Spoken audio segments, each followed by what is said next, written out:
ভুল অস্ত্রোপচারে কোমায় গিয়ে কিশোরের মৃত্যুর অভিযোগ তুলে তুলকালাম দুর্গাপুরের বেসরকারি এক হাসপাতালে।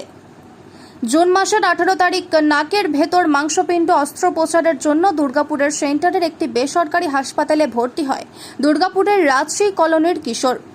ভুল অস্ত্রোপচারে কোমায় চলে যায় বলে অভিযোগ। তারপর থেকে ক্রিটিক্যাল কেয়ার ইউনিট রাখা হয় তাকে। শনিবার হাসপাতালের তরফ থেকে জানানো হয় মৃত্যু হয়েছে কিশোরের। মৃত কিশোরের নাম সোম রুইদাস, বয়স 14 বছর, অষ্টম শ্রেণীর পড়ুয়া।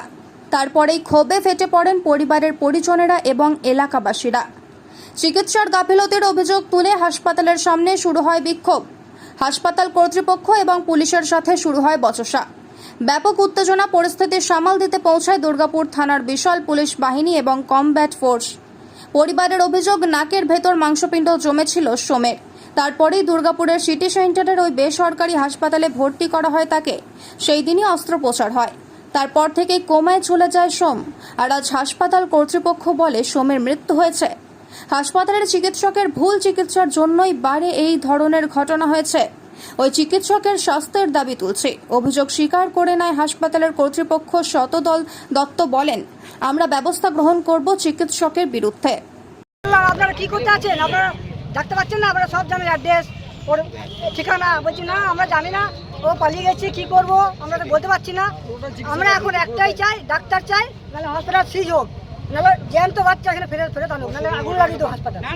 পুরোটাই কি চিকিৎসার গাফিলতি? পুরোটাই ডাক্তারের গাফিলতি, পুরোটাই ডাক্তারের গাফিলতি। ডাক্তার নিজে বলেছে একটু ভুলের জন্য এইটুকু হয়ে গেল, আমি বুঝতে পারিনি। তাহলে ওই মারার জন্য ইঞ্জেকশন দিয়েছে নিশ্চয়ই। আপনার নাম? হ্যাঁ, আপনার নাম? ও মারবার জন্য। আমার নাম আশিস দাস, আমি রাজ্য কলোনি থাকি। সোম রুইদাস বলে ছেলেটি 13 বছর বয়স। সে গত 17 তারিখে এখানে ভর্তি হয় একটা ইএনটি সংক্রান্ত অপারেশনের জন্য। এবার ইএনটি সার্জন এবং তার সাথে অ্যানাস্থেসিস্ট যে ছিল তারা যৌথভাবে অপারেশনটা করে। কিন্তু আমি যেহেতু ডাক্তার নই, সেহেতু আমি ঘটনার প্রেক্ষিত বলতে পারবো না, কিন্তু কি ঘটেছিল সেটা বলতে পারবো। সেটা হচ্ছে যে যেটুকু শুনেছি আমি, যে অপারেশন থিয়েটার ঢুকাবার পরেই পেশেন্টের একটা প্যানিক অ্যাটাক হয়। Panic attack leads to cardiac attack, কিন্তু সেটাকে রিভাইভ করে দেওয়া হয়। রিভাইভ করার পরে পেশেন্টটিকে অস্ত্রোপচারটি করা হয়। অস্ত্রোপচারের পরে পেশেন্টটার নানা রকম কমপ্লেক্সিটি বা জটিলতা দেখা দেয়। জটিলতার মধ্যে একটা জটিলতা ছিল তার অক্সিজেন সরবরাহ ব্রেনে প্রয়োজনের তুলনায় কম হচ্ছিল। এই করতে করতে আলটিমেটলি তাকে আপ্রাণ মেডিকেল বোর্ড করে আপ্রাণ চেষ্টা করার পরে কিন্তু পেশেন্টটাকে আমরা আলটিমেটলি বাঁচাতে পারিনি। এবং আজকে হচ্ছে 29 তারিখ, আজকে পেশেন্টটি স্বর্গলাভ করে। তা এই পরিপ্রেক্ষিতেই আজকের লোকজন এসেছিল, ওর বাবা এবং মা এবং ওর কাকা, এরা এসেছিল, ওদের সাথে কথাবার্তা হলো।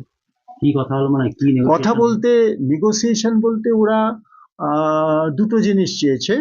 একটা হচ্ছে ওরা চিকিৎসক দুজন যারা মূল, ওরা বলতে চাইছে যে এদের এই চিকিৎসকদের জন্য এই মৃত্যুটা হয়েছে, দুজন, তাদের বিরুদ্ধে ওরা থানায় যথাযথ ধারায় অভিযোগ দায়ের করবে